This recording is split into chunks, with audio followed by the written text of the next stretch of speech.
ആഞ്ജനേയൻ എങ്ങനെയാണ് ഹനുമാൻ എന്ന പേർ കിട്ടിയത് അറിയാമോ? ആഞ്ജനേയൻ കുട്ടിയായിരുന്നപ്പോൾ വളരെ അധികം വികൃതി നിറഞ്ഞവനായിരുന്നു. ഒരു ദിവസം അവൻ ആകാശത്ത് തിളങ്ങുന്ന സൂര്യനെ കണ്ടു പഴുത്ത പഴമായി തെറ്റിദ്ധരിച്ചു.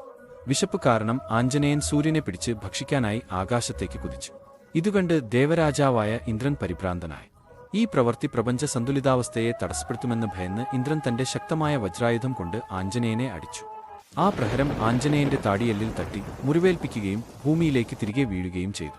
ഈ പ്രവൃത്തി വായുദേവനെ പ്രകോപിപ്പിച്ചു. അദ്ദേഹം പ്രപഞ്ചത്തിൽ നിന്ന് എല്ലാ വായുവും പിൻവലിക്കുകയും എല്ലാ ജീവനെയും ഭീഷണിപ്പെടുത്തുകയും ചെയ്തു.